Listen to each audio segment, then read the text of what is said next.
Everybody, hope you're all having a good day. It is Wednesday, which means it's time to continue our Attorney Trilogy. Why did I scrub the intro? Anyway, last time we finished off the special episode Turnabout Reclaimed, and we started Turnabout Economy. Afternoon, Jason. Hope you're having a good day. Nice little segue into that little hello.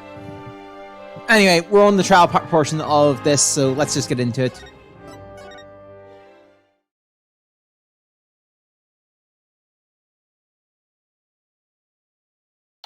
October 25th, 9:47 a.m. District Court Defendant Lobby number 4? Great, damn it! My butterflies have butterflies in their stomach. So, what's it like to have your fire kiss for the first time? My heart hasn't raced this fast since I ran that full marathon last year. If it keeps up, you might get a lawyer's high. You know, like a runner's high. Relax. Everyone's nervous the first time. Okay, hold on a minute, Jason. So my fears weren't unfounded. After all, today's prosecutor is so terribly brutal. And is unwilling to use any means necessary to win a conviction. There's that the end justifies the means concept again. Now that it has come to this, we have no choice but to fight fire with fire. The end justifies the means.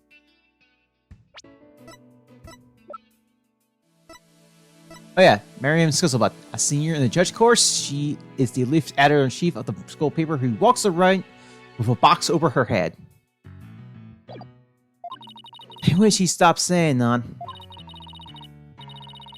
That's your method, Professor. I'm going to defend you in my own way. But Miss Sykes, just yesterday you told me. As a lawyer, what is it you treasure beyond all else? That's an easy one, Professor. Seeking justice for my clients.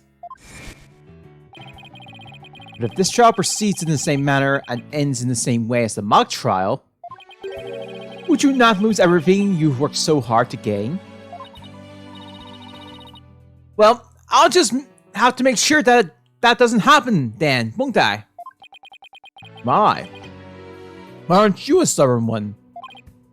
Well, I suppose you'll have to learn your inefficiency the hard way. Forgive me, Professor Means, but can we just leave it at that? Oh dear, please forgive me. It's just, I wish to protect Juniper by any means I can. I do too, but... Now, if you excuse me... Thanks to him, I'm feeling even more pressure than before. Even more pressure than before. Do I get to you, Fina? And don't forget to keep smiling. I'll be fine. I haven't forgotten what Mr. Wright said. The worst of times are when lawyers have to force their biggest smile. The trial's about to begin. I'll show you to the courtroom if you please. Apollo? I'm counting on you to support Athena this time. Okay, Mr. Wright, leave it to me. That's right. I have Apollo back to back me up. Jean's spirit rests in my hands. I won't rest until she walks free.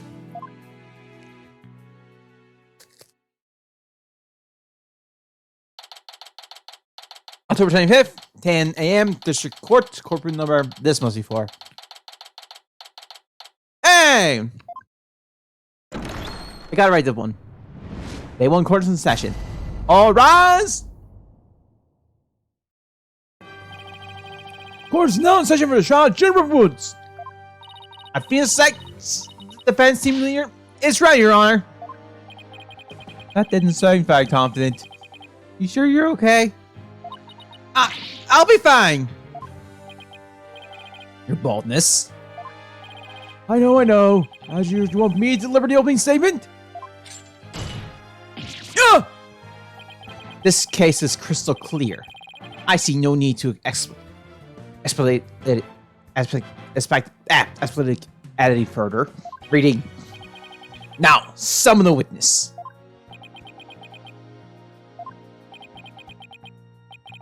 Is there something the matter? Please do share your boldness. We'll never give you that idea. Bailiff, please call our first witness. And now we don't even get an opening statement.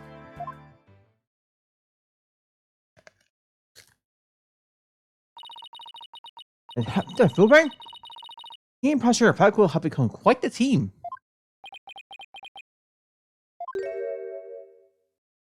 Oh, right! The case brief! Leave it to me! Yes, let the detective in charge, everyone's favorite friend of justice, explain. What was that just now? It's like he and Blackwell are totally in sync. Well, I don't think they're capable of mind melding. If that's what you're thinking. Alright, Detective Fulbright, would you please explain the case to the court? Professor Corey's body was discovered on October 24th at approximately 2:30 p.m. She was murdered with this all I have here. The victim's blood and the defendant's prints were both discovered on it. Now, after the court record, the weapon used to murder Constance Cordy, her bullet, was found on, along with Junie's fingerprints.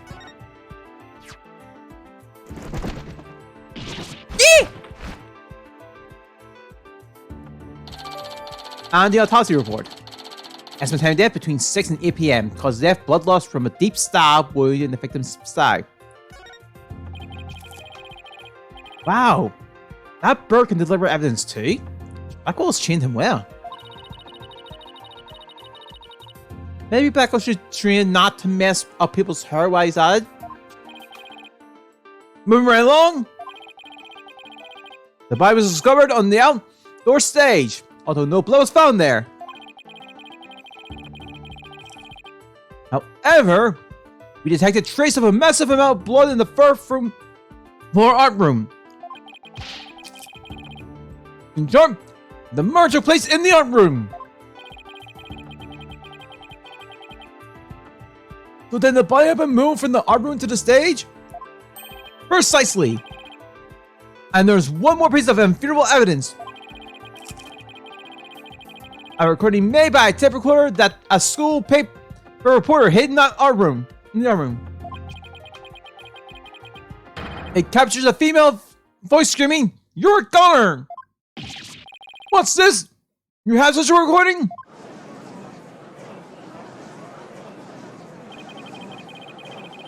It must be from that tape recorder Mary mentioned. Why is this the first we've heard of a death threat at the moment of the murder? Shh! Silence, please! I'd like to play the tape for you now.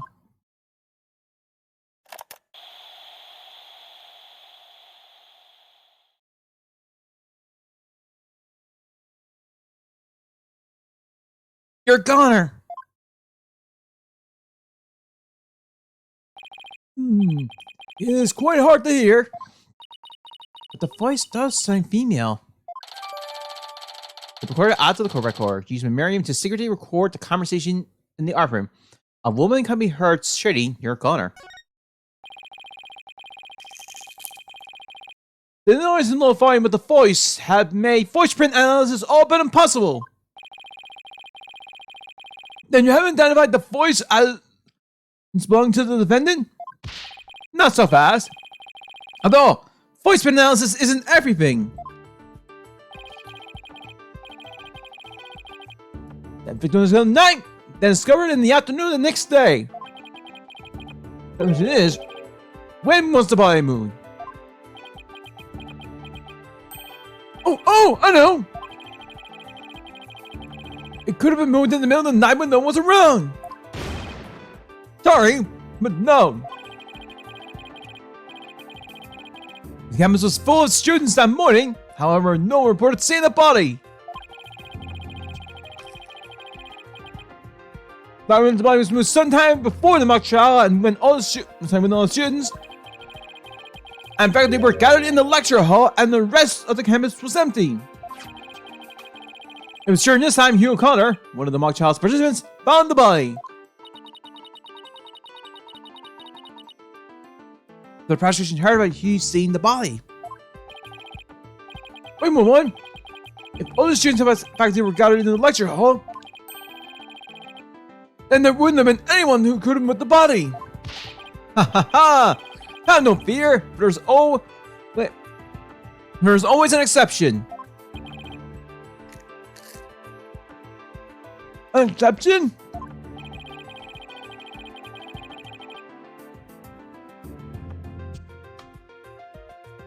The three mock trial participants were standing in the individual dressing rooms.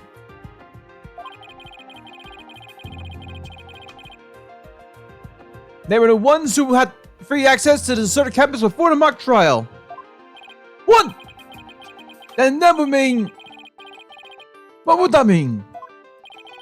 Those three students were the only ones who could have moved the body. In justice we trust. I don't like where this is headed, Mina. Me neither. And by those three, I mean... Hugh O'Connor, Robin Newman, and Junior Woods. I knew it. Please, detective, prove like...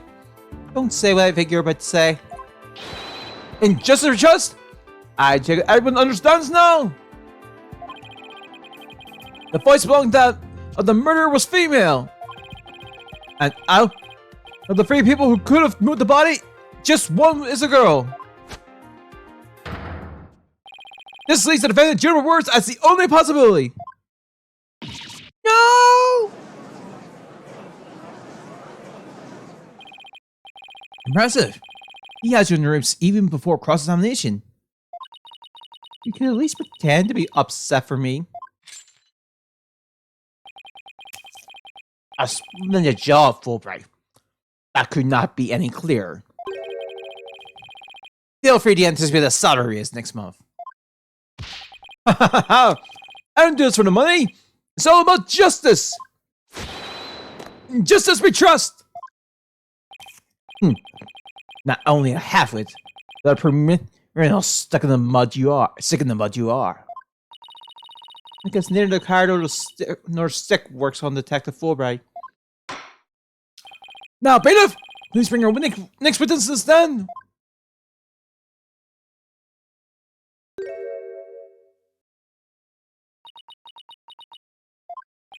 So, our first witness is a cardboard box.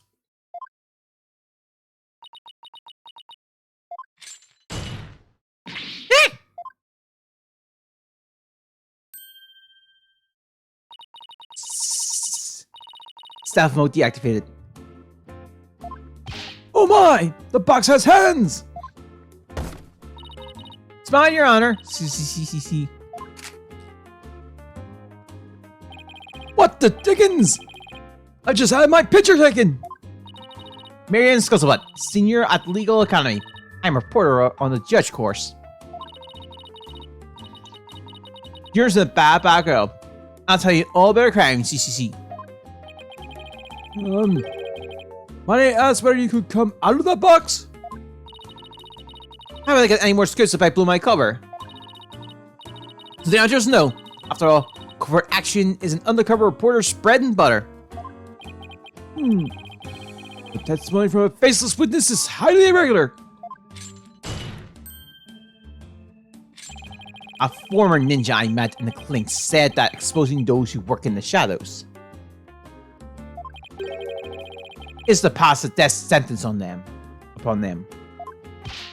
Oh my! I never thought of it that way. Very well.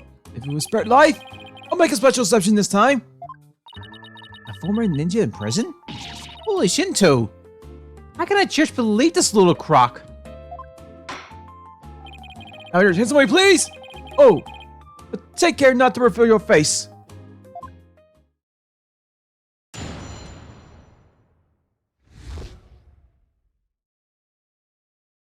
The similarities of the case in the script. The matter happened exactly like Juniper's mock trial script. Up until the mock trial began, only Professor Courtney and Juniper knew the script's content. Professor Courtney suddenly decided the decision not to use the script sparked Juniper's murderous rage. Juniper has to be the killer. She has a motive and the murder is just like her script. Murder is just like her script. How could such a thing be true? Compare her script with the murder case and crime scene photo, then you'll see. It's just so simple. Even an egg posting that says the crap old judge can understand. Only the victim and the defendant were privy to the script. Ergo, the defendant is the killer. Furthermore, in the art room where the crime supposedly occurred, the witness's script, along with an envelope on which "use" was written, was found.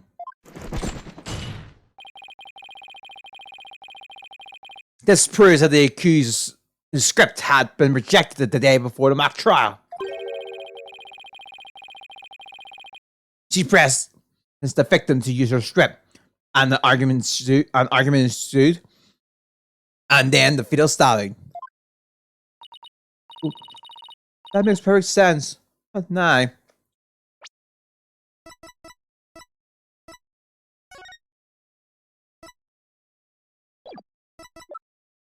Alright.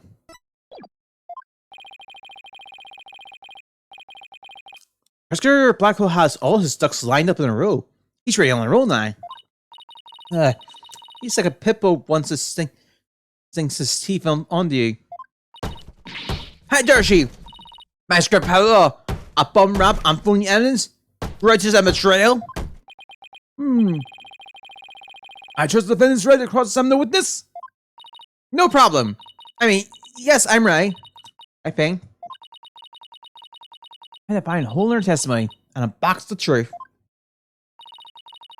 I've seen it done over and over. I know I can do this.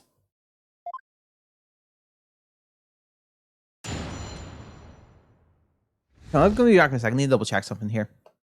We'll be back in a bit.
I am back. Let's continue.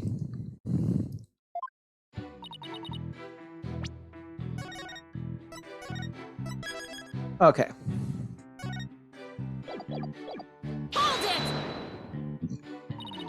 There must be places where the script and the case diverge. Don't sweat the details. That kind of stress will give you wrinkles. Objection! And don't worry, my skin is as fair as silk. Objection! Indeed, you are quite fair. Barely desperate. Objection! What did you just say? That could really turn that one around on you. Whose side are you on? Hurry up and think of a clever comeback. Whoa, easy off me now. Now you listen to me. The two cases do indeed have their differences. For one, the stage hadn't yet been erected in the mock trial script. But in the actual case, there were signs indicating the victim's wrists had been burned. But such differences pale in comparison to the host of similarities. In any event, replicating the crime without knowledge of the script is an impossibility. It's like, won't be passing this one off as a coincidence. What a total burn. Try and get my energy, pawn of woods. Hold it! No, I could have stolen a peek beforehand. I don't think so. I mean, I tried a number of times. Shame on you, Miriam. But that crafty she-devil Juniper has eyes in the back of her head. What chance does your average person have as if an undercover reporter like me failed? Interesting point. Still. So, but won't you get in trouble later for admitting to such underhand tactics? Why, I plead entrapment!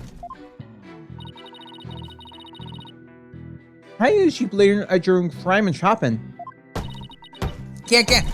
You haven't scooped me yet. They were all set to use Jennifer's script.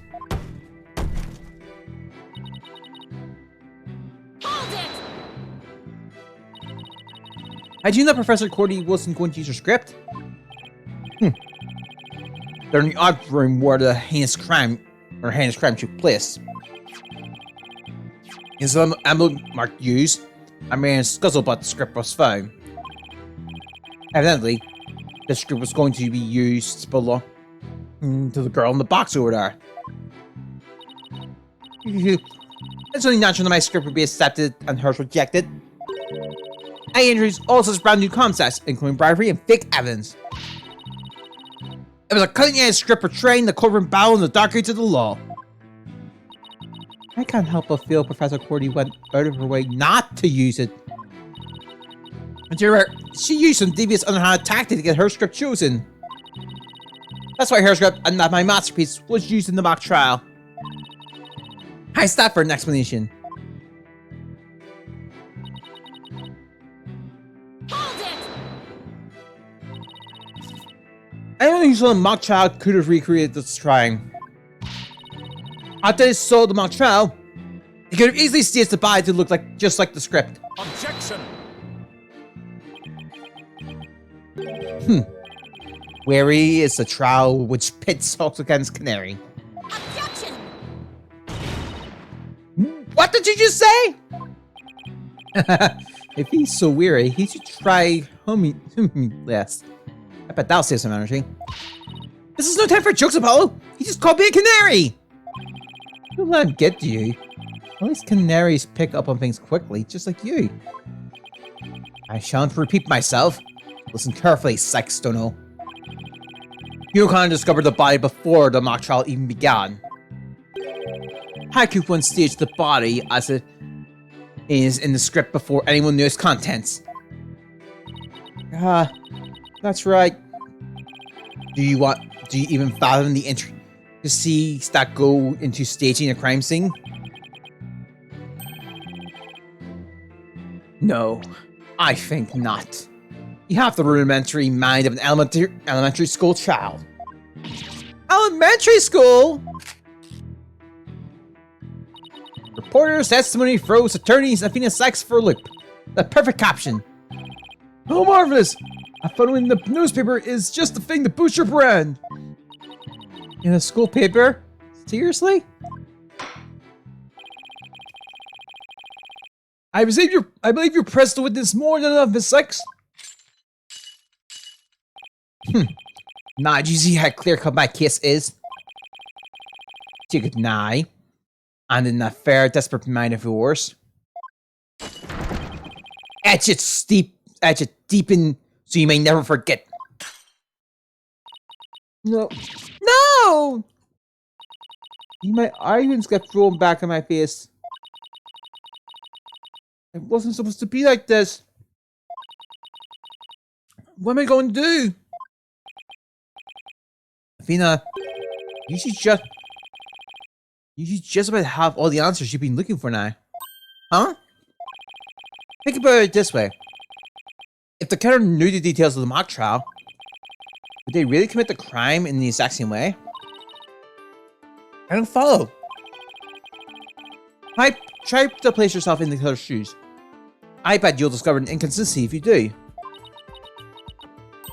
Ah! I get it! Thanks, Apollo. Miss Elizabeth, just so we're clear, you're claiming that the killer intentionally made the crime scene look like as it was in the script. And that it is beyond the shadow of a doubt, not a coincidence. Is that correct? No duh, after all. It's just more evidence of Juniper's evil, well, she double ways. Objection! Yeah, what did I say? What did I say? Our clan made the crime scene look like the script. Something known only to her. That would be not just full-heartedly, but completely irrational. What do you mean? Yes, Miss Sykes, please tell this court what you mean by irrational. It wouldn't make any sense for cheating the mimic her own crime scene first because it would. Well, let's see if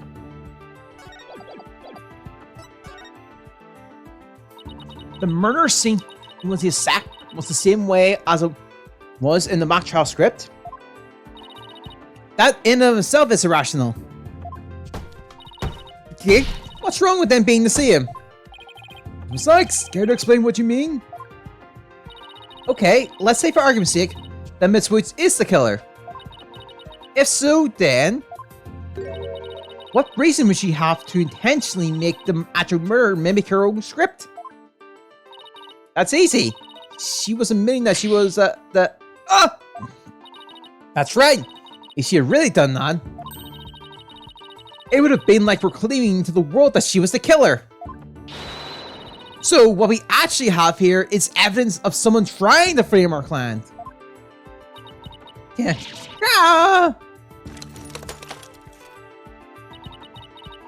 The body was found the day of the mock trial. In short, the day the details were revealed. So it would be completely inconceivable for the murder to go exactly like the script. Okay. Don't let it go to your head just yet. Objection!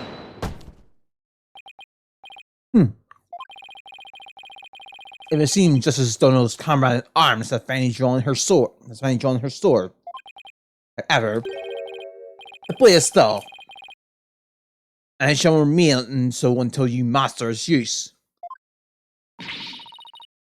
Enough with the stupid sword metaphors already. There is a perfectly good reason for the inconsistency of which you speak. Reason? What reason? Must I spell everything? You are what people call today call high maintenance. The accused had intended to stop the mock trial, and in that event, nary a soul would have been the wiser to the similarities of the case and script. Objection! No, the mock trial was only stopped after the body was accidentally discovered. Objection! Our witness here has also discovered the body. In fact, he was led to our dearly departed professor by the accused herself. What? Miss Scuzzlebutt saw the body too? Precisely. And with the discovery of the body, the mock trial all that had been cancelled. Wait, she didn't call the police? Nope. I got to sing it for my big scoop. Can't do that. I made her pay long, hard penance for her sin. Did I not, my little box top? Compared to the work of a war correspondent, the sheer terror that was. Ah! Jeez, I wonder what the Twisted Samurai did to her. Block off all the holes in her box? and spin her like a top while the detective fullback crackling the line? That sounds more nauseating than scary. Not jabbering. Witness, continue your testimony. Sure, Mr. Samurai. I'm ready to finish out that she-devil.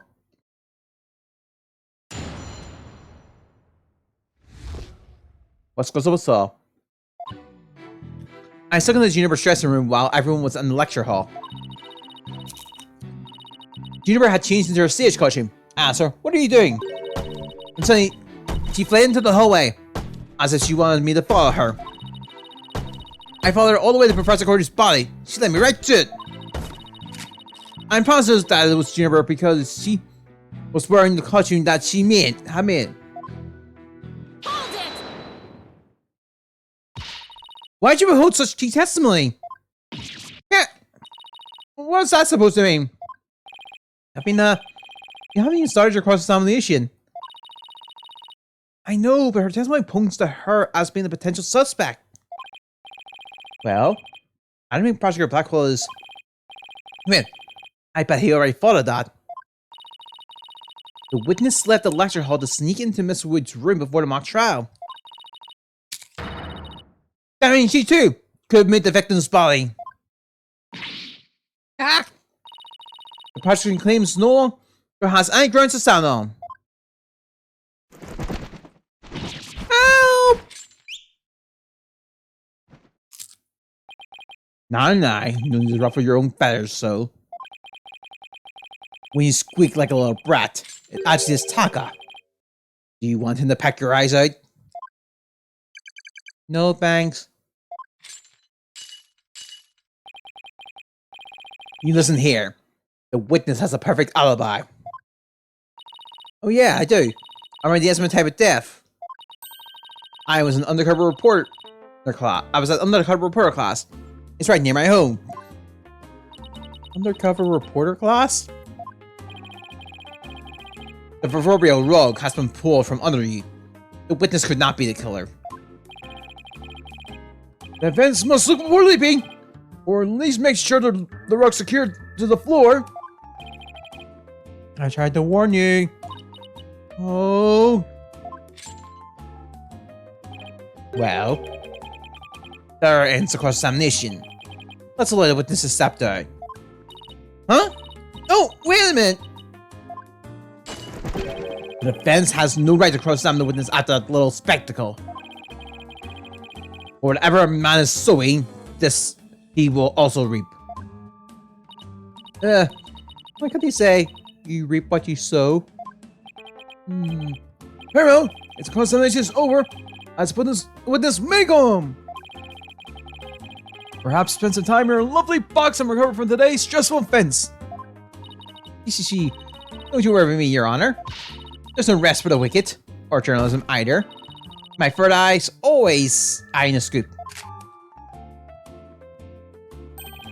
He's always eyeing a scoop? Well, back to the trenches. Bye-bye. Hold it! Not so fast, Miss Scuzzlebutt. Apollo? There's just one thing I'd like to ask. Did you take a picture of the victim's body? And if not, why not? Alright, well, that is... No, I didn't take one. Well, that's strange. Why wouldn't you take a picture if you're always eyeing a scoop? Yeah? Did you or didn't you really see the victim's body? Yeah. Yeah. It's not like I actually saw it, but what the devil? Did you hear that, Your Honor? The witness didn't actually see the body. This completely overturns the prosecution's claim that the witness was led to it.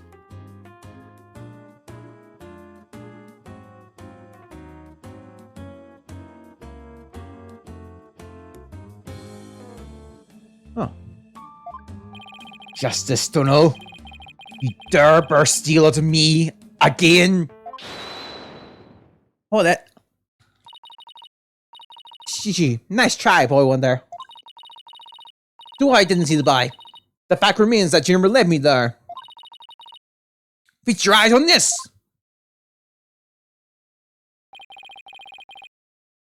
What exactly am I looking at here? It's a crucial moment forever frozen in time by my third eye. A full clear showing Juniper Woods. Ah! Why did you not tell me of this?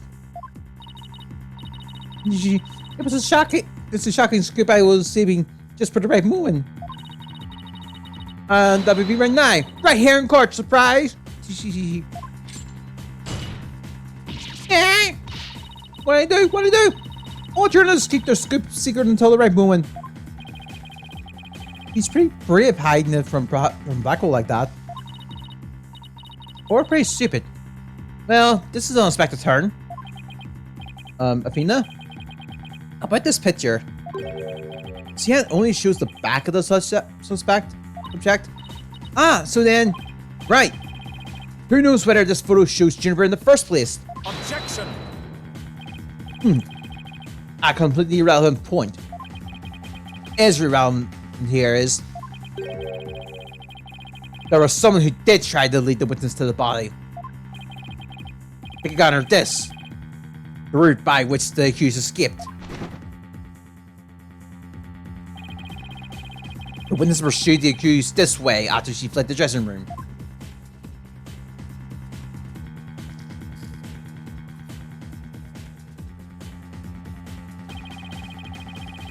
The accused descended from the first floor and accessed to the quad. Then what, Carton Cleaton? And I tripped and fell. Caught my knee on my own box. You sitting under her box even while running after someone? Sounds difficult. Recall that the body was already there, or Hugh O'Connor had already seen it. She was trying to shoot someone the body because she wanted to stop the mock trial.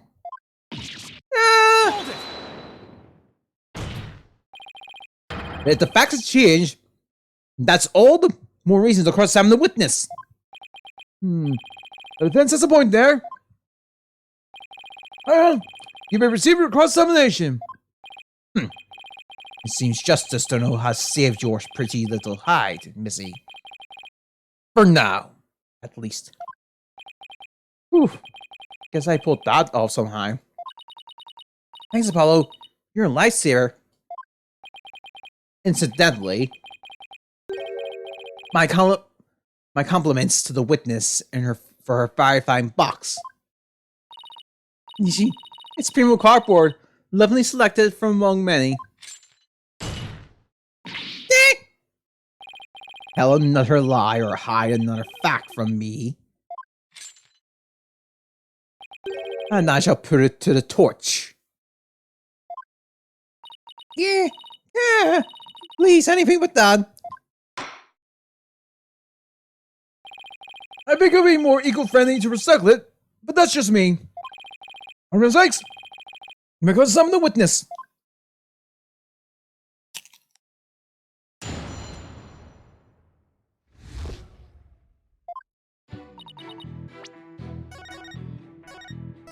Alright.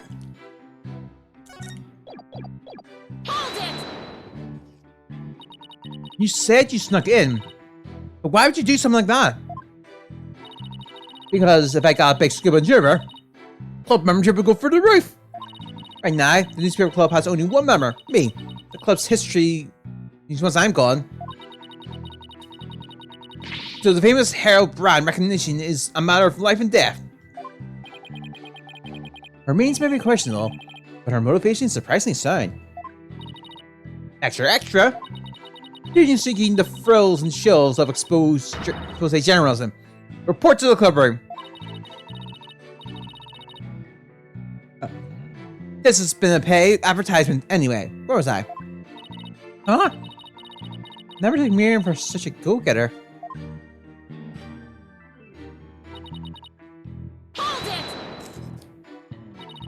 Why did she change into that costume? The mock trial was about to begin. How should I know? If you don't believe me, take a look at this photo.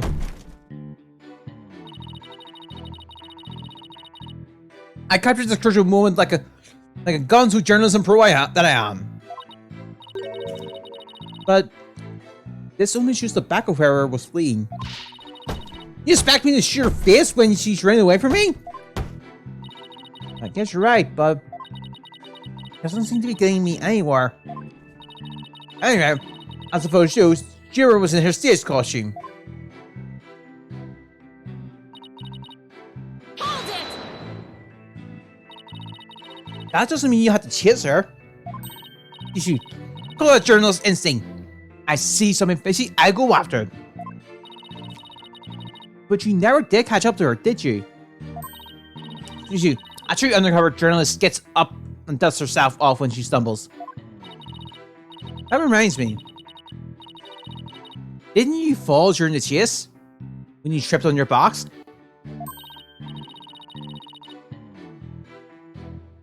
Gigi, a true undercover journalist is always ready to stumble over a great story. Sure, a lot of holes in your story. Or is that just the scuttlebutt brand of journalism? A true undercover journalist always prevails against her adversaries. Hold it! What would our client have to gain from leading you there? The accused had employed her self-penned script as a manual for murder. Ergo, she had to start the mock trial before the script details became public. And that accounts for her desperate attempt to lead our carton cretin in here to the body. Objection!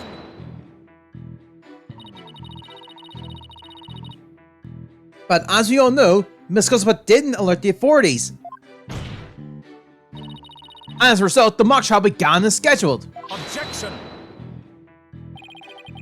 The issue here is not whether it was, in fact, halted. The fact remains that the accused was trying to lead the witness to the body. Does that not show clear intent to halt the mock trial? Hold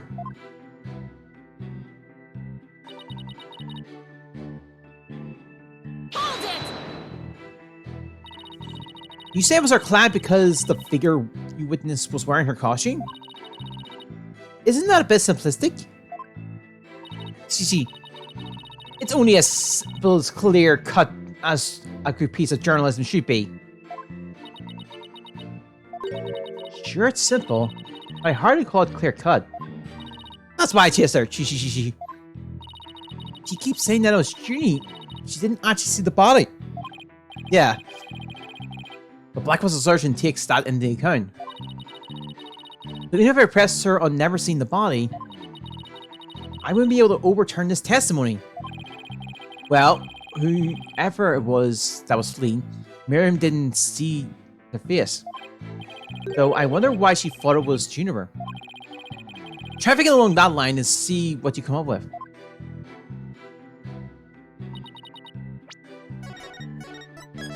Because when the hole's not actually having the cross on, he can think.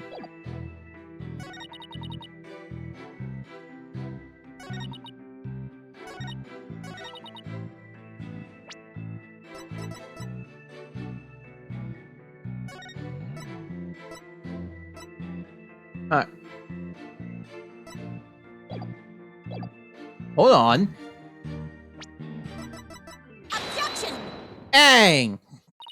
Miss Cuthbert's sole basis for identifying her clan as the figure in this photo is the fact that it shows someone in Miss Wood's stage costume. Well, it is Juniper's costume, so must be Juniper in it. It's clear cut. No, that's where you're completely mistaken. What? This is a design drawing of her clan's stage costume. Oh my, what a wonderful creation! The constellations are so extraordinary.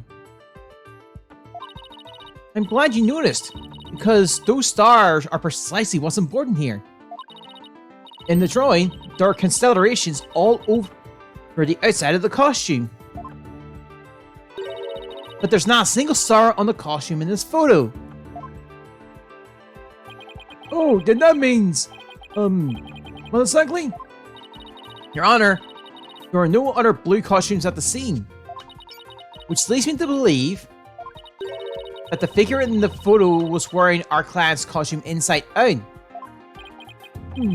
But why are we supposed to make a mistake like that? Well, it's not really a matter of why, but rather who made the mistake of putting it on inside out. Wait, you're not suggesting... That's right, I'm glad you're catching on. The costume designer wouldn't put her own costume on inside out. Yeah.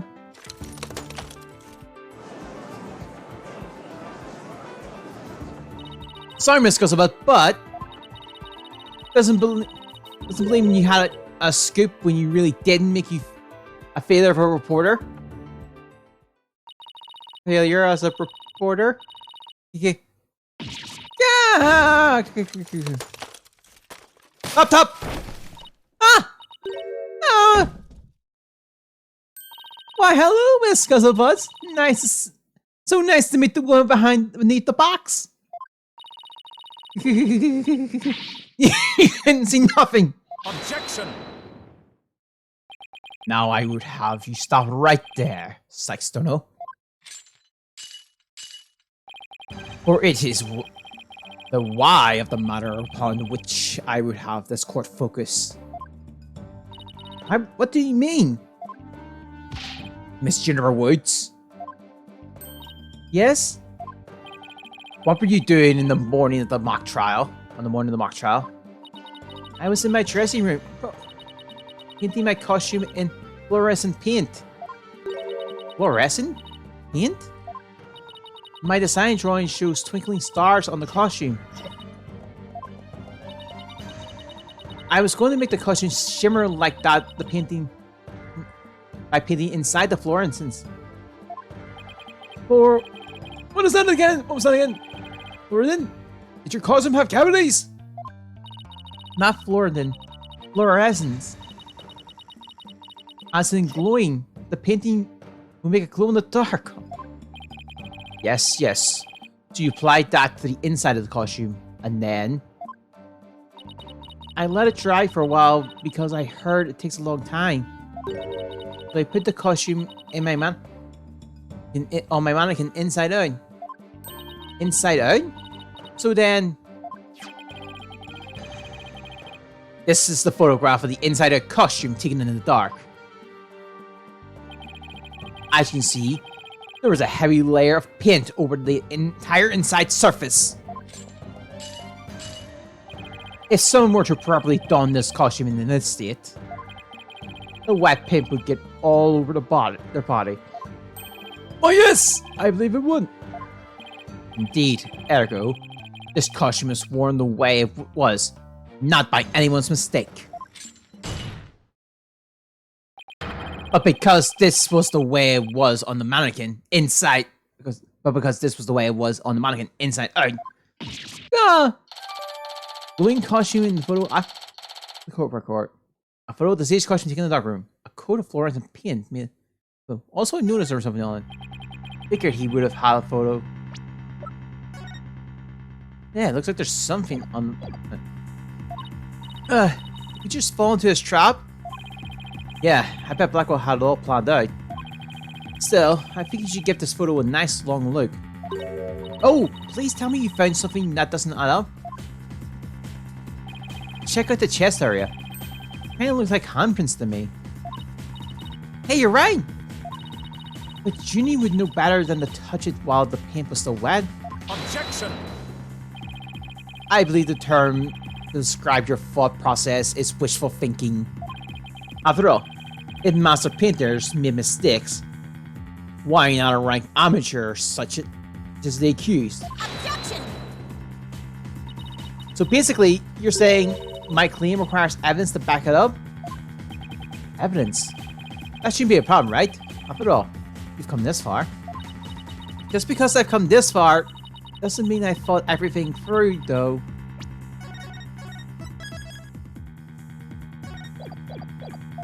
What? You mean you've just been bluffing? What did you expect me to do? I'm sick of listening to this guy. But you're right. There's only one thing left to do at this point. And that's to present some evidence. Pronto! A showdown, is it? I gladly accept. The fluorescent paint must have been stuck to the pan of whoever touched the costume. And that paint can shoot glow in the dark places. I just need to carefully check every last piece of evidence. Depends how much she touched the costume.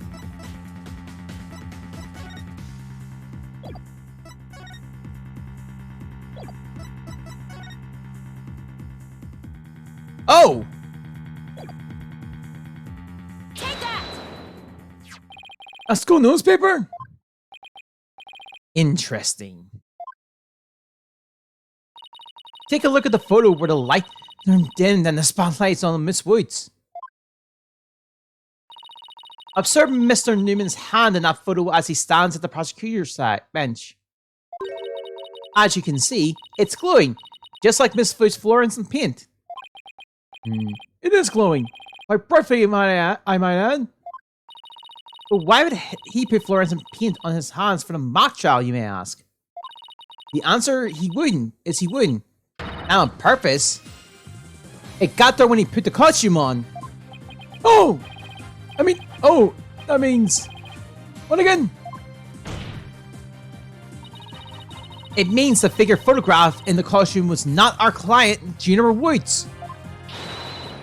It was her classmate, Robin Newman. What?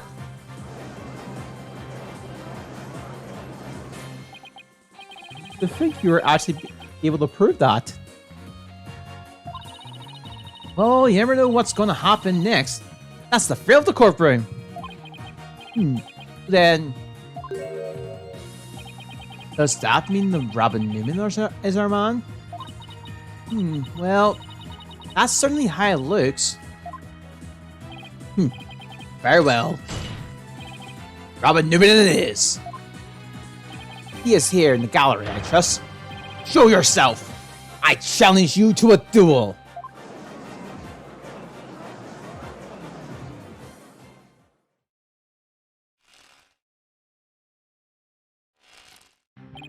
Will the witness please state his name and occupation?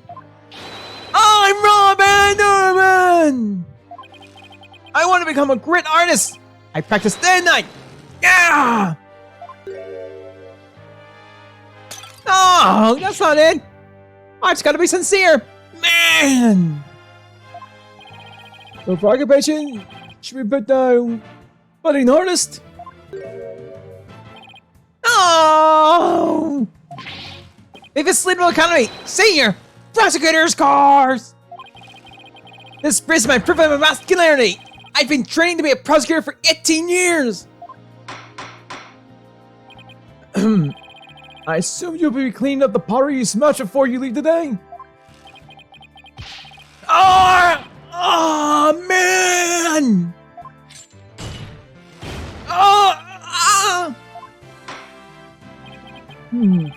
It seems the witness has finally settled down. I guess not big pieces to judge after all these years. You may proceed with your testimony, Mr. Newman. Specifically, the court wishes to hear why you have fluorescent paint on your hand.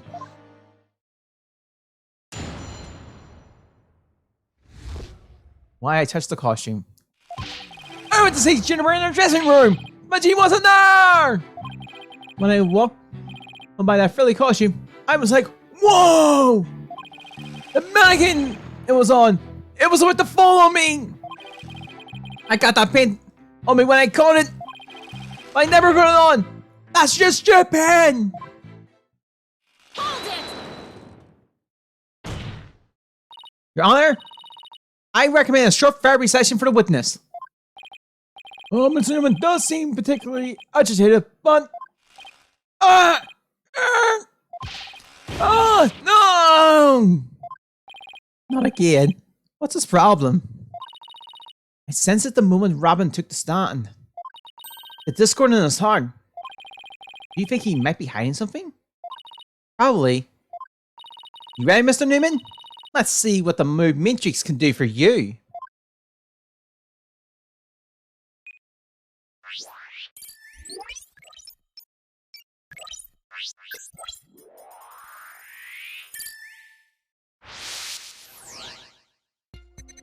I went to see Jennifer in her waiting room. She wasn't there! I walked by a frilly costume. I was like, whoa! My God, it was about to fall over. And I got the paint. I'm gonna call it. Not even sure. Because it really is. Why happy? Got it. When you mentioned the stage costume, I sensed some powerful feeling of joy. Would you care to explain, Mr. Newman? Wait, what? Why would the frilly scarf thing along skirt make me feel like that? I don't know. But you seem awfully interested in that costume for some reason. You didn't happen to put it on, did you? Like I be in that kind of thing. I'm a dude. I'm into braces. You don't think Robin's actually got a thing for Juniper's outfit, do you? Oh, come on, isn't it obvious? You're enjoying this a bit too much, Athena. No way! Man! The mannequin came falling towards me. So I stuck my hand out and stopped it. End of story! That's a new piece of information. Time to run an update.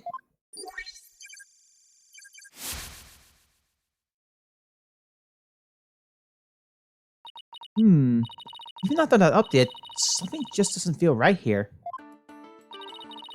Do I have anything that can prove the statement's contradiction what really happened?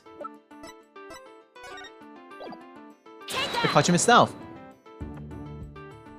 You said the mannequin came falling towards you, so you stuck your hands out to stop it. If so, then the fingers of your hands would have been pointed outwards like this.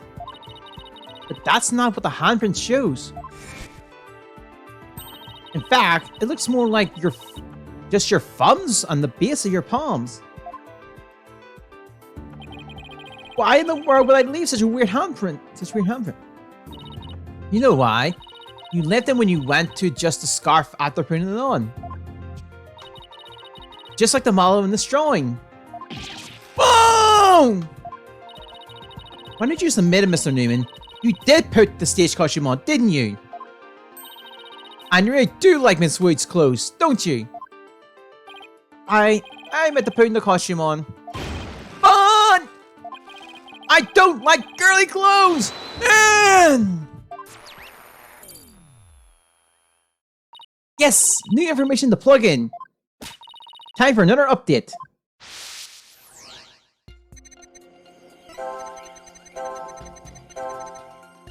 I'm just putting even though we got. Look, I snuck in knowing the costume was there. My heart was pounding even though I'm a guy. And I saw it. It was even more amazing than I imagined.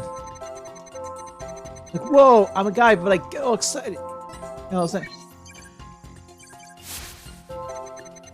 It's true, I did put on girly clothes. But it was strictly for an artistic purpose.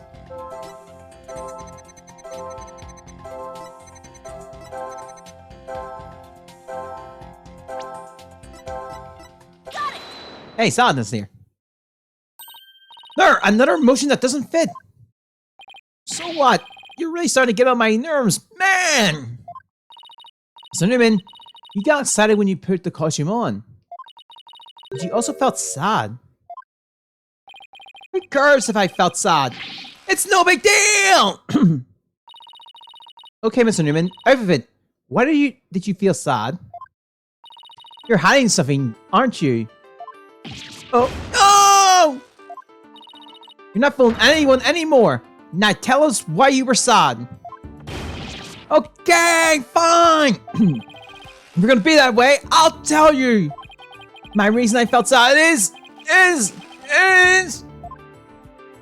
no matter how much I dress up, I will never be as pretty as Juniper.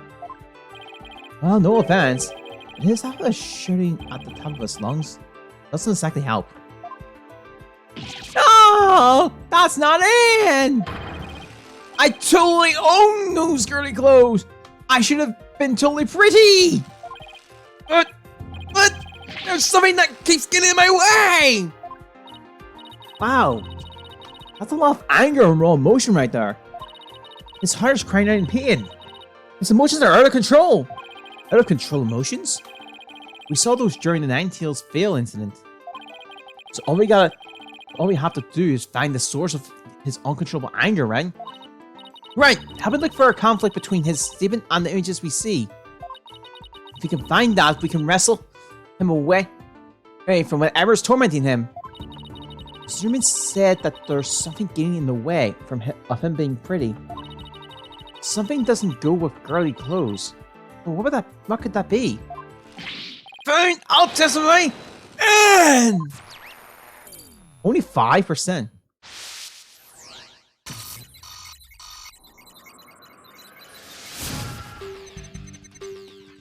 The question wasn't that. I harvest me new guy. I mean, I work like. I was like a diva when I put the hood over my head. So right, I was totally dressed like a girl.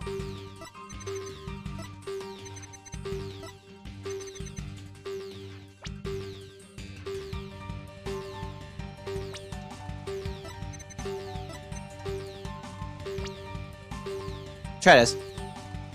Got it. Nope. What is this? Nope, you're off! Whale!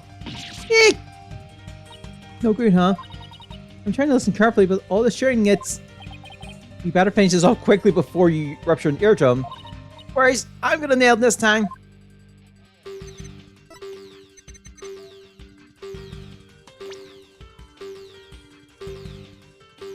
Got it. Nope.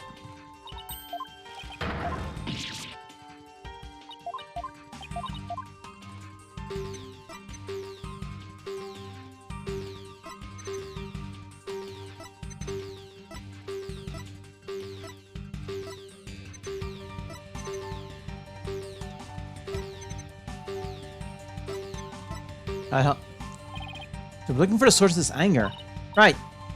The confliction in his testimony will most likely arise from his emotional repression. Let's compare the images to his testimony. We might find the problem that way.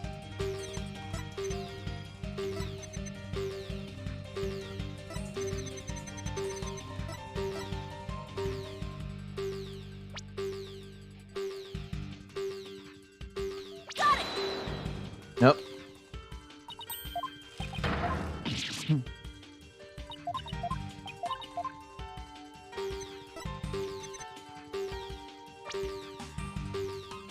Got it. Nope.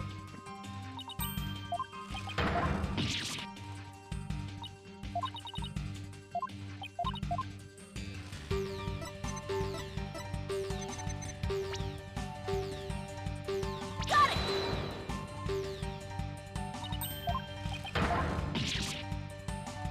Okay. It's something.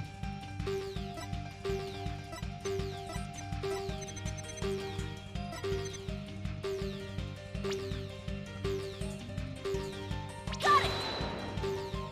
Grr.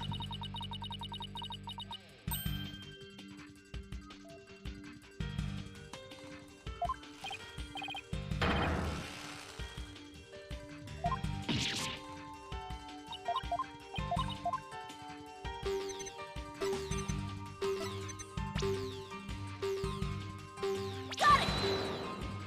I feel like I'm going in circles.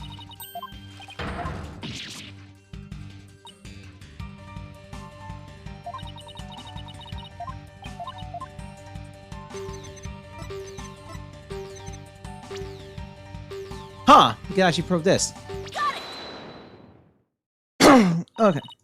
Mr. Newman, you feel a great deal of anger towards your brace, don't you? Is that what did you feel is holding you back from being as pretty as you think you should be? Huh? What? Mr. Newman, the truth is, you really want to take that brace off, don't you? No way, man! This is all masculinity! I could never take it off! Is that you can't take it off? Or that you don't want to take it off? Oh man! I should have got my big man shot! This is really weird. He's exhibiting intense anger towards his brace, which he calls a symbol of masculinity. He can't take it off, not even when he's trying to look pretty. What could be at the root of his complicated relationship with his brace? I have a feeling we're on the verge of uncovering an earth-shattering secret. Peanut, you okay? It seems Ramen is still holding a secret. A big one. Bigger than the fact that he's secretly jealous of Juniper's looks? Yes, at least I think so. No, it can't be. I just followed something that's totally insane. Mr. Newman? What? I'm onto your little secret. If I'm correct, it's not very little at all. It's huge. It sounds completely insane, but the only possibility left... Mr. Newman? Or should I say, Miss Newman? You are and always have been a girl. What? Have you lost the plot, Athena? No, I'm completely serious. I don't have any direct evidence. But that's what Robin's heart is shouting out loud and clear. Hold it! I still think you totally lost it. I mean, Robin ranks a terrestrial. How could he possibly be a she? I, for one, I've never seen a girl who shouts like a maniac all the time. Oh. I've seen plenty of witnesses in my day. But if he's a she, then she's the most convincing actress I've ever encountered. Therefore, let me pronounce my verdict. Robin Williams about question a man. Oh! You are now truly just as Stono's equal in one area. You are just as equally insane. Never in the history of this planet has there been a finer specimen of the masculine spirit.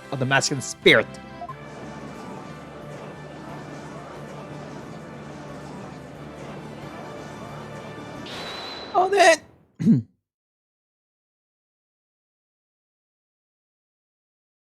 Oh! You guys are done talking about me! I'm...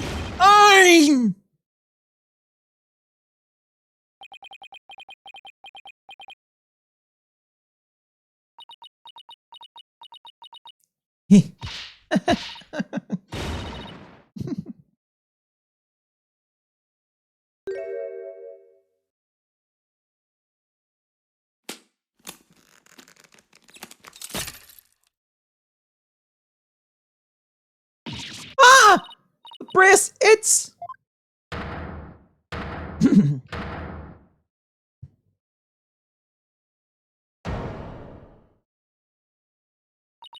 Miss Sykes? No, allow me to call you Athena. I wanted to keep this a secret at all costs, but no. What? No way! Ah! Surely this must be some kind of jest. Nope, it's for real. I'm a girl, body and soul.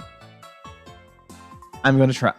I mean, there's a different tone we hear. If you don't believe me, I'll give you a peek. Ah! As if. What an amazing transformation. Well, all the Discord is gone. The image is now complete.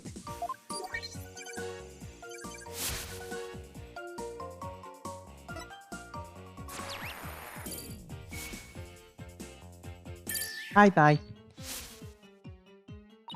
I was raised as a boy since I was little, and I say lol just as my parents wanted. But now, this living lie that had me pinned to the ground, it's it's been blown to smithereens by you, Athena! Sorry. Now I can stop pretending I want to be a prosecutor. I'm gonna be an artist. Yay!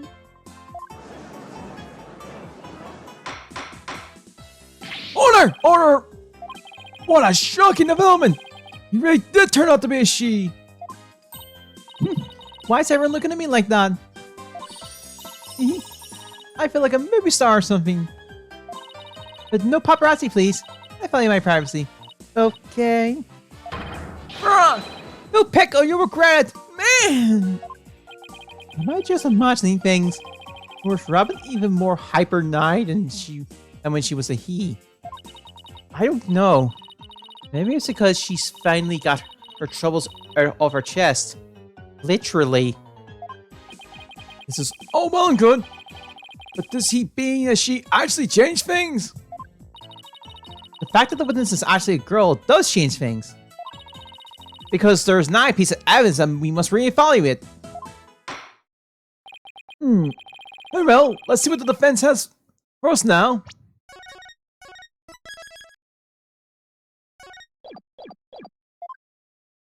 What piece of evidence must be reconsidered now that we know that the witness is a girl?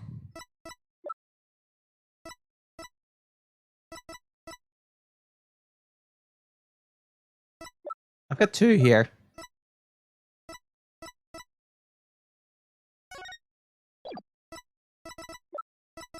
Take that! Nope. Yeah. Because it's missing. Please don't. Yeah. Oh, okay, well. Something completely new by the most obvious of places. We went to. Guess that won't fly. I knew it. Take that! Okay, I want the points back. I said it was two things, so I wanted to try both.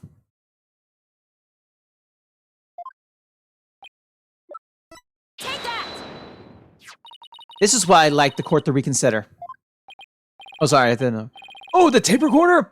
The one that records the thread, you're a goner! That's right. And we have already established that it's a female's voice in the recording.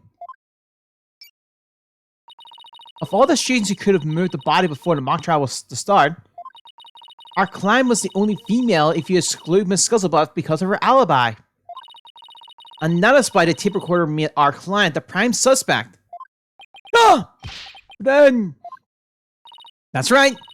The witness just revealed that she's a girl. Therefore, if we use the voice in this recording as the basis of hurling accusations, this witness must also be labeled a suspect too. Oh no! Where'd the brace go? Ow! Look what a sudden turn of events.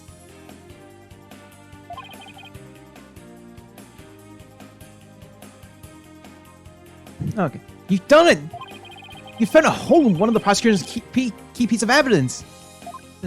Yeah, but wow, that was a lot of work for a single one.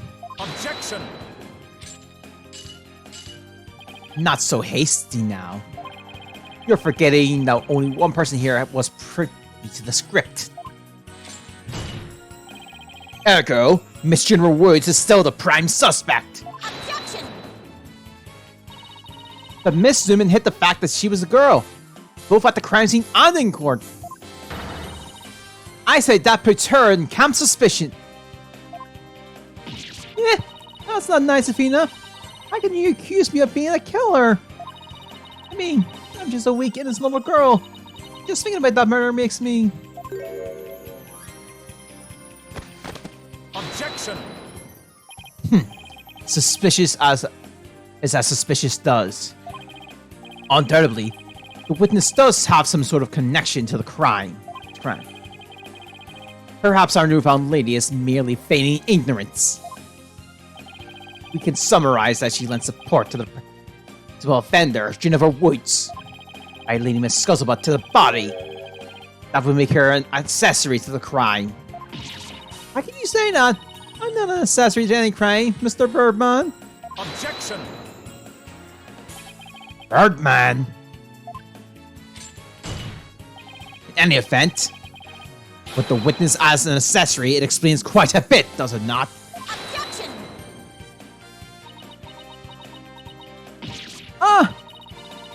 little bit sensitive, hi. And he'll keep accusing Junie unless we can somehow show someone else knew the script details. But how could we get... How could someone have gotten their hands on that kind of info? The only way they could have known that this script was there was...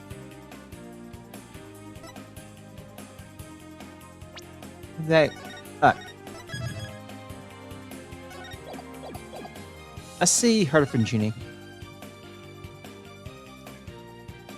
Sorry, Junie, but you're not going to like this. Our client may have leaked the script's detail to someone. What the devil?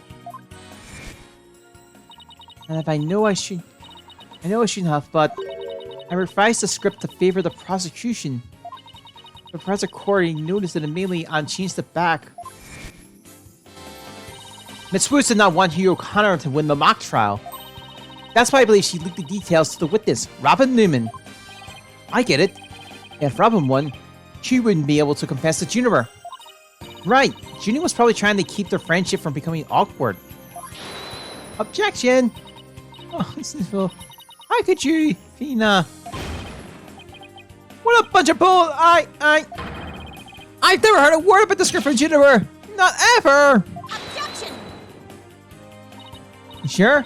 Can you look me in the eye and swear you didn't? I think I'm getting off the tone for him and I. But Athena, you don't have any evidence.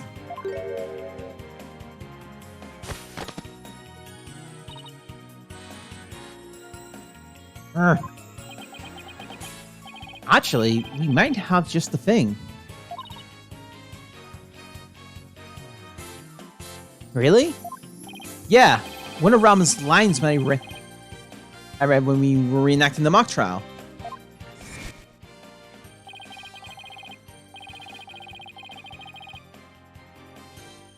Here's the shot of the crime scene. Ironically, it was Professor Corpse who poses the That's a corpse.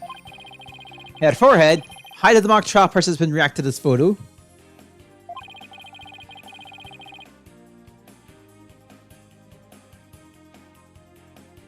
Okay. Mr. Newman was surprised by what Professor Cordy was wearing. Robin said, "Oh, the green sweatsuit?" Sure, I might have said that, but so on. Well, think of it this way, Fina. Yeah, well, which way exactly? If I told you that I'd be... Afternoon, I hope you're having a good day. If I told you I'd be wearing a blue suit today, but then straight up wearing what I've got on now, what would you say? Oh, the red suit. Ah, I think I've got it. It's quite a bit, but you'll catch up very quickly, really. Okay, I hope you're having a good day. Your Honor, we have evidence proving that Miss Newman knew the contents of the script. The defense moves to present evidence to the court. Everyone, Miss Sykes, present the way.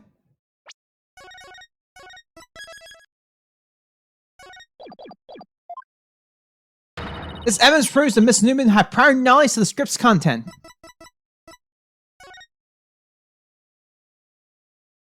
Pretty sure this is it.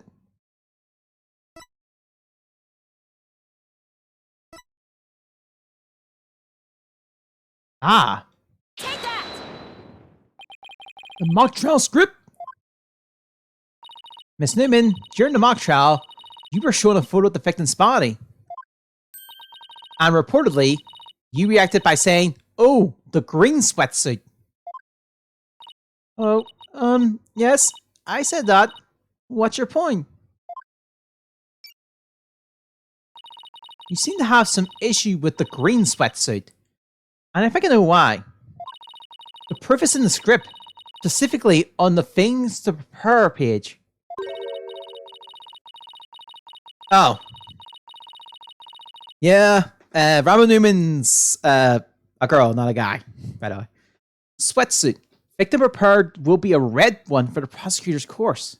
Sorry, from the prosecutor's course. You were surprised because the sweatsuit in the photo was green. But you didn't know about the script's content. Then that shouldn't have surprised you. Yep. No!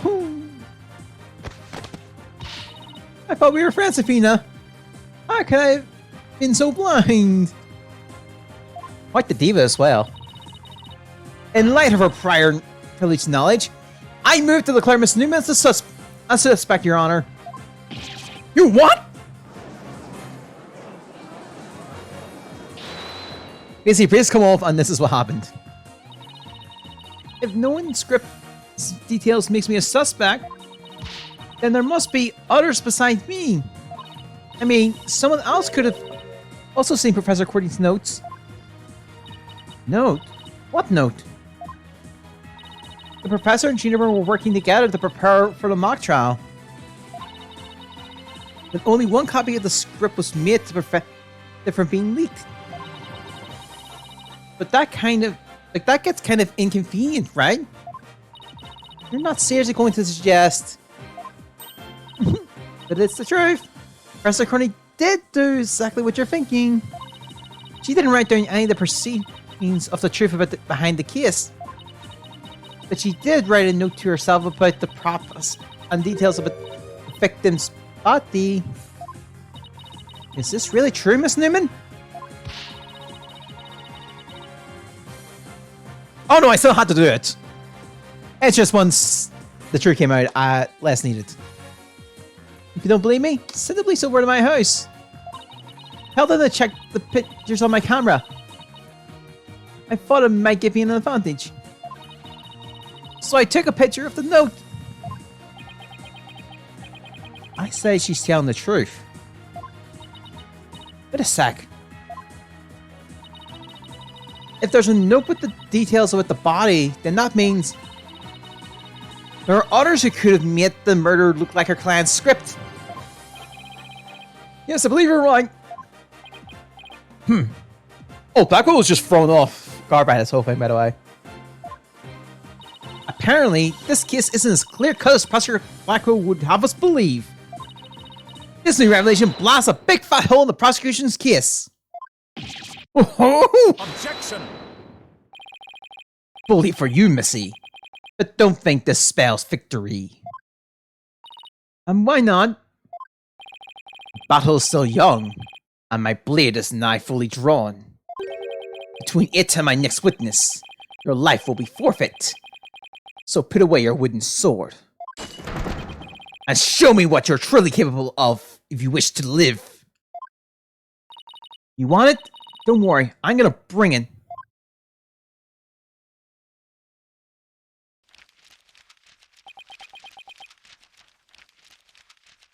Yeah, I've got Dax Green Next ready for spring break. I think my locals is gonna have theirs this week. I already said I want nothing to do with this trial. Hi, Juvenile. It is not a matter of what you want, but you will cooperate, Hugh O'Connor. Officer Blackwell, why have you caught this witness? You will recall that the day before the mock trial, in short, the day of the murder. Oh yeah, because Skills will be closed this Sunday, wouldn't it? The accused testified that she left for home at around 6 p.m. Yes, my notes here to confirm the fact.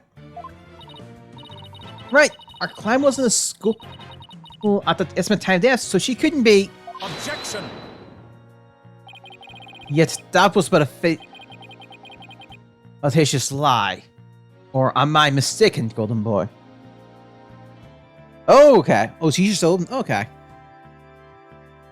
I thought she was closed because it's Easter Sunday. Alright. I have no interest in saying anything more. Now, if you excuse me. Okay. Hold. I am not through with you yet. Seems the rogue prosecutor has it out for me. Leave, and we just might discuss you know what. Right. No, wait. One little statement and Mr. Cool loses it? What's that all about? I changed my mind. I'll stay and testify. You sure, Mr. O'Connor? Heh. The word of a genius is as good as gold. Let's get on with it. Hugh O'Connor, a senior FIFA's Legal Academy lawyer. Of course. Nice that. Yeah, I wonder. That's fine. Your testimony then, if you please. You're up against the top of the class now. I'd be careful, I were you. I know Junie would never lie like that. That pompous scope I won't know what of him.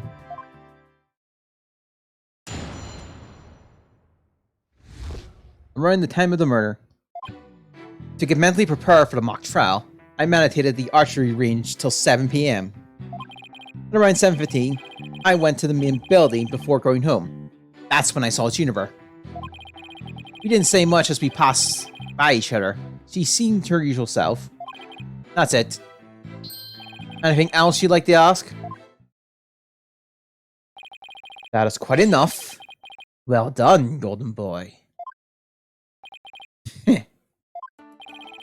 Final bell rings at 7 PM, at which point the campus is a desolate place. Now, if you will recall the tape recorder, we know the time of the voice recording. It was 7:10 PM, the day before the mock trial. That was the dark hour of this heinous crime. Do you have any proof of that? As the final bell, the school plays a special broadcast when the clock strikes 7. The female's voice on the tip appears 10 minutes after that broadcast. The killer waited until the school was empty to spring her devious and deadly trap. I'm recording the art room at 7:10 on the 20th.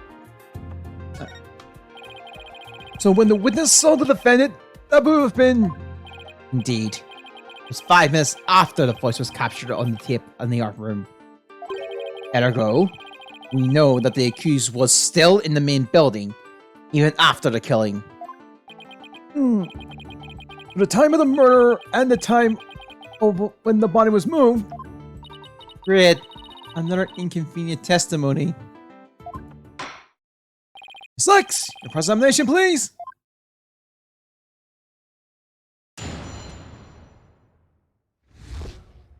Alright. Depending on how things go, we might do the investigation part. We'll say. So, do you meditate often? Don't tell me you're going to start pestering me too. What's that supposed to mean? No need to play dumb with me. All the girls want to know about my private life. What? I will remind the defense this is a court of law, not a pickup spot. Seems Miss Fancy Pants' lawyer is smitten with the witness. Objection! Objection! Objection! Objection! I'm just trying to establish the witnesses. If you must know, I never go there without meditating. Satisfied now, stalker girl? That's it! Better take that! Whoa, whoa, whoa there, tiger. Just take a deep breath and relax. I'll just continue my testimony now, if you don't mind. Hold it! Our client stated she went home at 6 PM.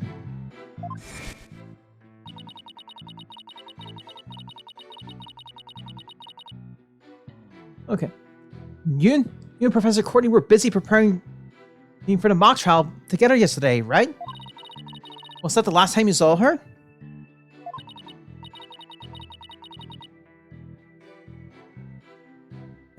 Yes, I left school at around 6 PM.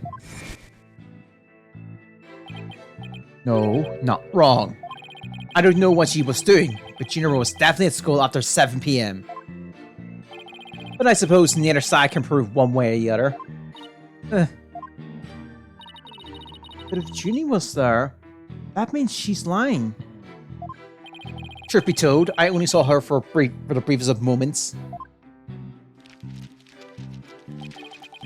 Hold it! So you just walked past a good friend, barely saying a word? The final bell had already rung. They get mad when you're standing around chatting. Then again, we're not like you people, talking endlessly in those annoyingly loud voices. Do you want to call Newman to the stand for this one? Objection! Annoyingly loud voices? I like it if you refrain from insulting my partner like that. Normally, I should objection right about now, but I'll take one for the team. He sounds... The look on Paul's face like he's quite annoyed, but he's willing to take it. He doesn't want to do anything. Anyway, I said that that's about all I have to say. Hold it! Alright, I'll take you up on your kind offer. I expect as much, so go ahead, ask away. Mr. Connor, I want to ask you... Actually, how did he prepare? Please tell the court about what you were doing on October 3rd, the day before the mock trial. That's an easy one. Nothing in particular. Nothing at all? You didn't help with the preparations? Yeah, that's something like... You just... You don't get it, do you? Asked me to play in the role assigned to me. I let the preparations, and the likes the others. My job was to be mentally prepared. You put her heart and soul into getting things ready, while he just sat on his behind. Just to reiterate, I spent most of the 23rd meditating at the archery range. I didn't talk to anyone until the school closed at 7 PM. I suppose a few archery club members did come and go while I was there. But you didn't talk to anyone? Not a single soul? That's right. I didn't say a word to anyone until the final bell at 7 PM. See, this is crucial information. Please add that to your testimony. I don't know if you're bluffing, but if you are, you have a pretty good poker face. I didn't talk to anyone until the final bell. I've been meditating alone in the archery range. Hold it! You really didn't talk to anyone? Well, I did exchange a few greetings. But what does that matter? So we didn't have any conversations? The entire day? Methinks that clean needs a little more scrutiny. But what should I do? Is there anything I should ask about in more detail? No further questions.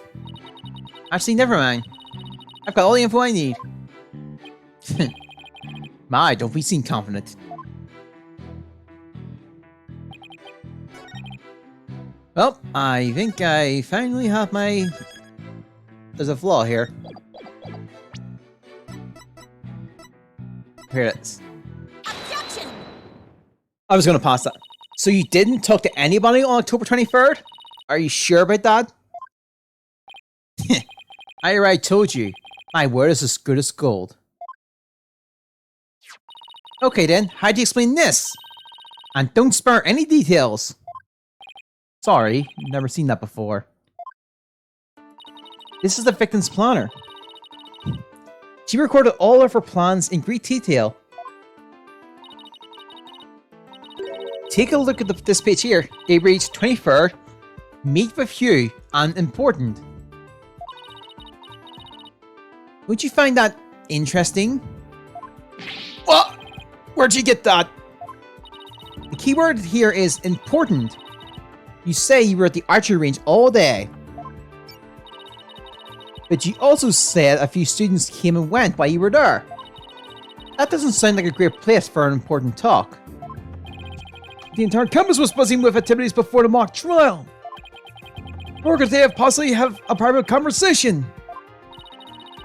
I thought about that too, but the situation changes after the last bell. What's that now? Isn't it? Apparently. The witness said after the last bell. In order to have a private talk with the victim. Am I right, Mr. O'Connor? This isn't serious. Objection! Must we go through this yet again? I suppose you also have no evidence as usual. Nope, I don't have any direct evidence. However, the witness was meditating until after the last bail. And he attempted to conceal his private meeting with the victim. First Rabbit, I mean, who are you going to accuse next? You're just another unscrutinized attorney looking to get ahead. Don't let him get to you. He's definitely hiding something. I mean, he was supposed to meet with the victim around her estimate time of death. I have my suspicions about Robin, but he seems just as guilty. These three are the only possible suspects after all. Mr. O'Connor, answer me this. Did you meet with Professor Courtney that day?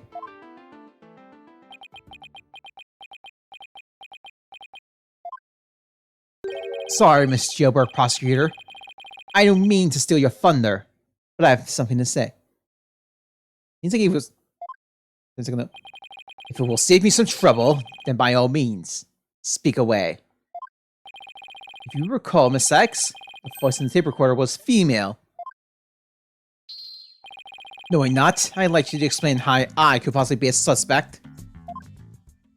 Oh, he has a point. Impressive. Golden Boy here does shine gold indeed. Care to take the reins? You're more than capable of prosecuting this case. Sorry, I'm starting to be a lawyer. What a pity. To think such genius is to be wasted on mere lawyering.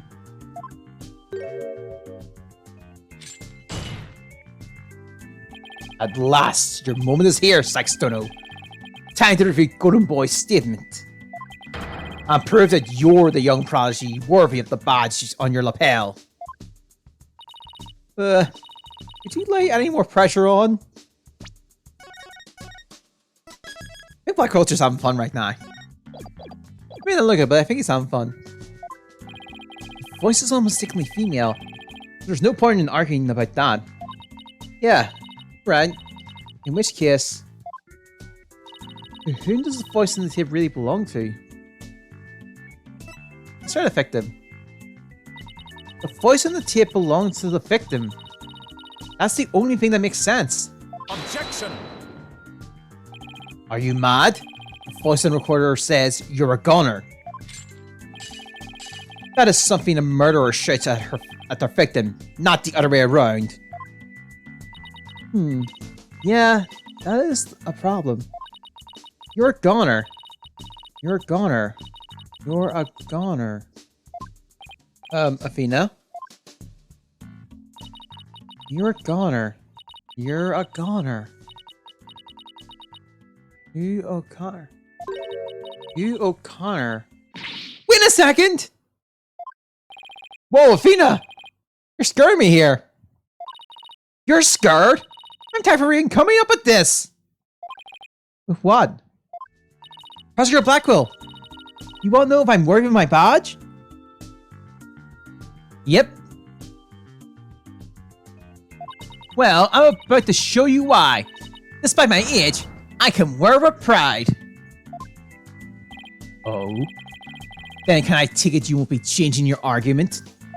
Still, it's that it's a bit odd for the victim to be the one yelling, "You're a goner." I agree, if that's what the victim was saying, but it's not. I assume you have something to back up your assertion, Miss Sykes? Not exactly. But you won't have the odd field of the fire, Your Honor. You don't have the odd field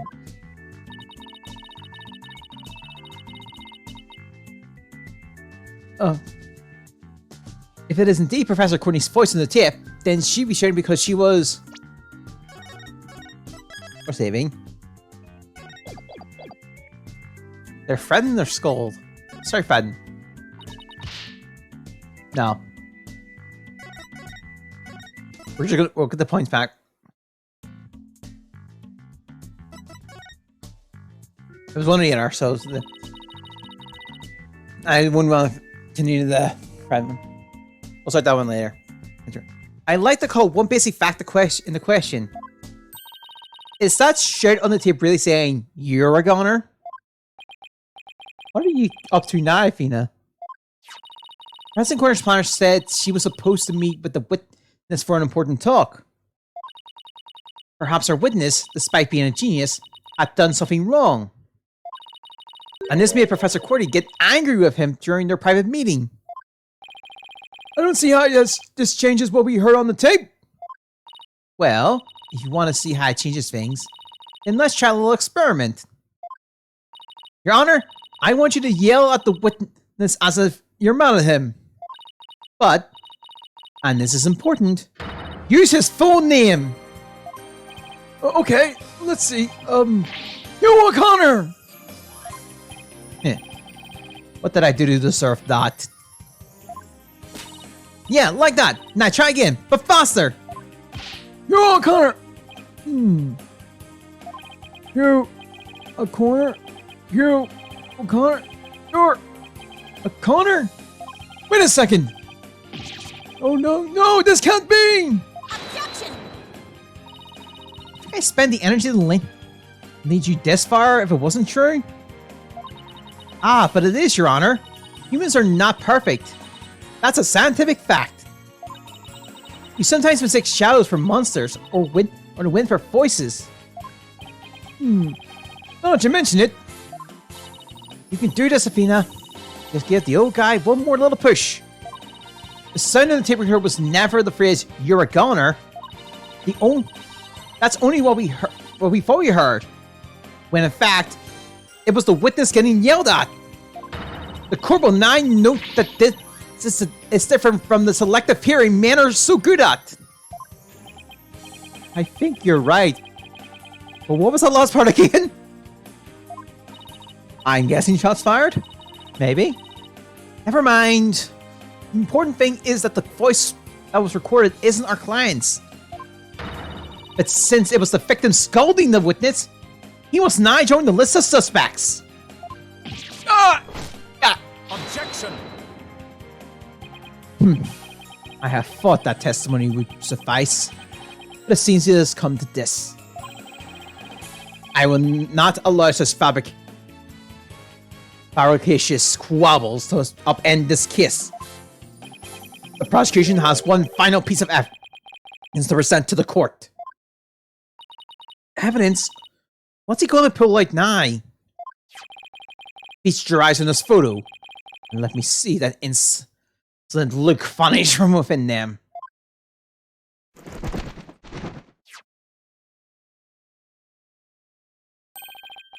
Let's see here. Oh, it's a picture of the. It's a picture of the defendant and the victim. The photograph shows Professor and students prepare for the mock trial together. Wait, was this taken from in the art room? The room where the murder occurred? Indeed it was. But the revelations do not end there, sorry. Do you see the clock on the wall? It reads 7:05. A mere 5 minutes before the voice was recorded on the tip. What? The accused brutally stabbed the victim to death 5 minutes after this photo was taken. A photo of the art room while preparations are being made taken on the day after the murder. It seems the defendant's culpability in this crime is quite obvious. Union was with Professor Corney just 5 minutes before she was murdered? Well, nah. Nothing I can say changes that fact. Understand, nah. You can believe in your client all you wish, but try as you might. Such misplaced faith will inevitably be cut down for a cruel, steely bleed of truth. Yeah. Listen, Missy. The person you'd like to save more than anyone else in the world. I'd be willing to wager that your defense isn't what they desire.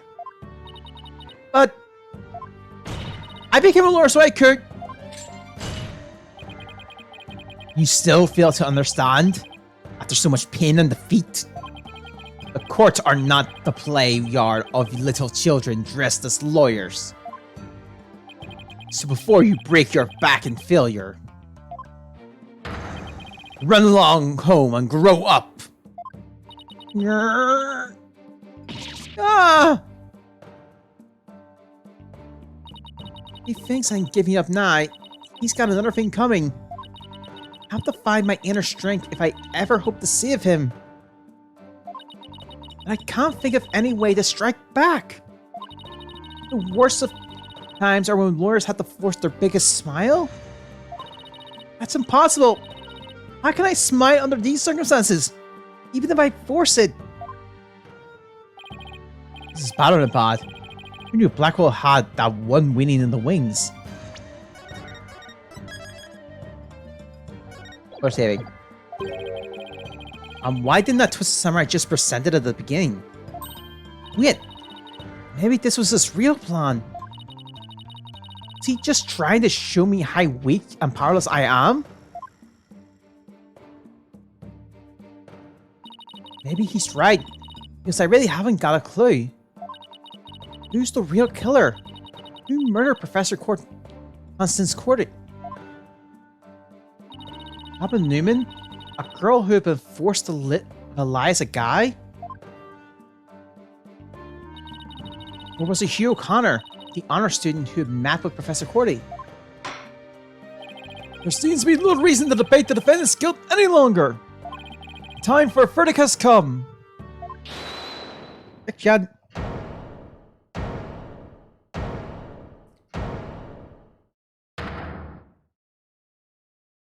No! That's not gonna happen, man! What is the meaning of this? You can't interrupt the judge about the hand on a... Maybe. The false verdicts are a no. No. What? Miss Newman, please explain yourself. Universe not the killer. I know because I know the real killer, who the real killer is. You do? You know who the real killer is? What is she up to now? Yep, I know because the real killer is... Me.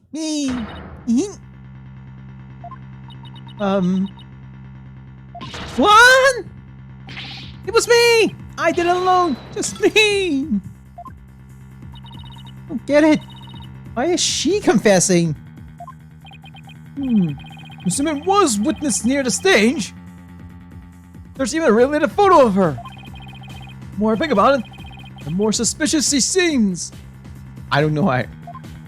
Robin Newman isn't the kind of guy who pins the blame on friends. Just so he can walk away free! Get it over with! Declare me guilty already!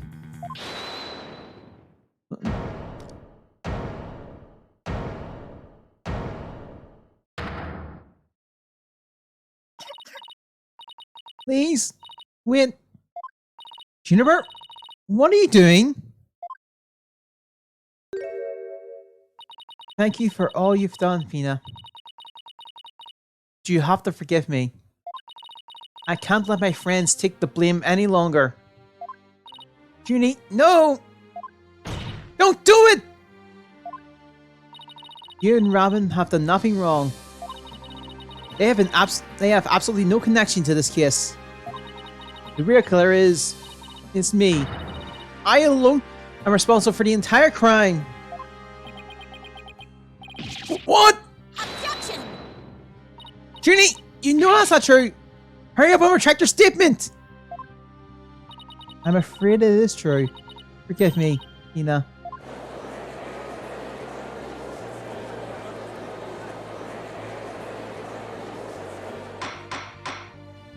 Order! Order! Will someone please explain what's going on here? I see right through your cheap ploy. School rules state that a prior conviction terminates one's eligibility to graduate. A guilty verdict here would make whatever dreams one had and go up in a puff of smoke. Oh, I wasn't aware. Even meek little mice will fight when cornered.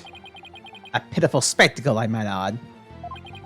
These vermin are trying to protect each other now that they have nowhere else to run. Protecting each other? Wait. So, was Ramen just trying to protect Junie too? So, then the real killer is... Shit.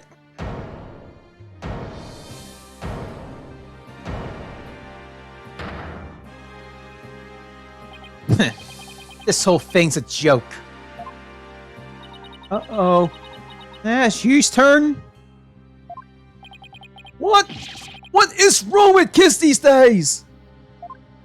I know what just crossed your mind, Miss Sykes. You think I'm the killer, don't you? Oh, that was a bull in that thing. Wow, he's really he is a genius. He even knows what you're thinking. Oh, the boat's gone. I think it's about time I told you the truth. And I'll even get right to the point. It was me. I did it. Wait. What?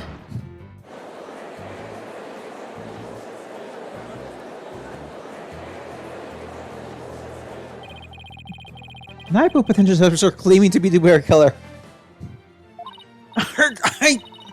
I'm so confused right now. If you still have doubts, how about I detail my murder ploy? It's absolute genius. Enough of this nonsense! This is a court of law, not the set of some high school drama. I see I have no choice. I'm afraid I'll have to... Oi, wait. Your boldness. I'm sorry, Prosecutor Blackwell, but I'm in no position to hand down a verdict just yet. I'm hoping that the defense and prosecution can come up with some airtight evidence. And that's why I'm giving you both the rest of the day to continue investigating this case. Pinch me. I think I'm dreaming. Fine. You wish you wish. This brings today's proceedings to a close. Court is adjourned. I didn't realize we've been going for an hour, so yeah, we'll stop for this one. Take a break so people can later can figure out what the hell is happening there.